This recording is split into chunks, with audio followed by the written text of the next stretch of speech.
என் அன்பு குழந்தையே, நான் உன் கரங்களை இறுக பற்றிவிட்டேன். நம்பிக்கையோடு உன்னுடைய முதல் அடியை எடுத்து வை. முழு படிக்கட்டையும் நீ பார்க்க வேண்டிய அவசியமில்லை. முதல் படியில் மட்டும் ஏறு.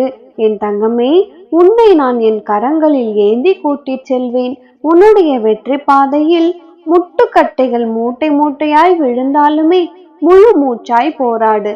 தன்னம்பிக்கையோடு நிச்சயம் நீ வெற்றி பெறுவாய். என் தங்கமே, நடக்கையில் காலில் சிக்கிய கல்லும் விடாமல் துரத்தும் கவலையும் துரத்தி கொண்டேதான் இருக்கும், நீயே உதறி தள்ளும் வரை. தங்கமே, சத்தியமாக சொல்கிறேன், உன்னையும் உன் குடும்பத்தையும் நான் எப்பொழுதும் கைவிட மாட்டேன். நான் இருக்கும் பொழுது என்னுடைய பிள்ளைக்கு வீண் பயம் எதற்கு? பிரச்சனைகளுக்கு தீர்வு காண சிறந்த ஆயுதம் பொறுமைதான். எந்த சூழ்நிலையையும் பொறுமையோடு நிதானமாக போராடு. நீ நீயாகவே இரு. என் தங்கமே, மற்றவர்களுக்கு பிடித்த மாதிரி பேச வேண்டும் என்றால் பொய்தான் பேச வேண்டும்.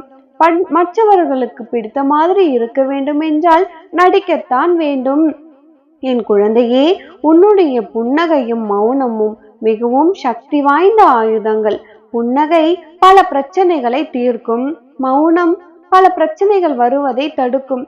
கூட்டத்தில் நிற்பது எளிது, ஆனால் தனியாக நிற்கத்தான் தைரியம் தேவை. என் பிள்ளையே, உண்மையான அன்பு என்றால் அதில் கோபம், மனஸ்தாபம், கருத்து வேறுபாடுகள் என அனைத்தும் இருக்கும். இவற்றில் எதுவுமே இல்லை என்றால் அந்த அன்பு வெறும் நடிப்பாகத்தான் இருக்கும்.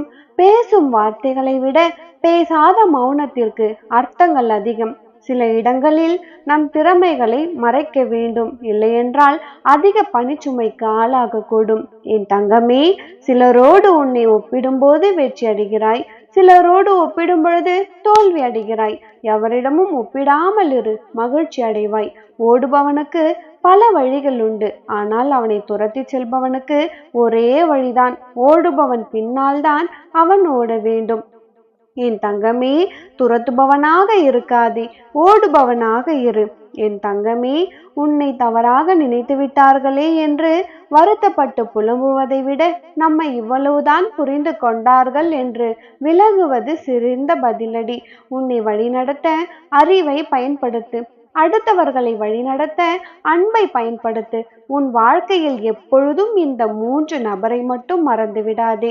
1, கஷ்டத்தில் உதவியவன். 2, கஷ்டத்தில் உதவாதவன். 3வது, அந்த கஷ்டத்திற்கு காரணமானவன். இனி உன்னுடைய வாழ்க்கையில் நீ பட்ட கஷ்டங்கள் அனைத்தும் மறையட்டும். நல்லதே நினைக்கும் என் தங்க குழந்தையின் வாழ்க்கையில் நல்லது மட்டுமே நடக்கட்டும். எதற்கும் கலங்காதே, தைரியமாக இரு. நல்லதே நினைக்கும் உன் வாழ்க்கையில் நல்லது மட்டுமே நடக்கும். நல்லதே நடக்கும்.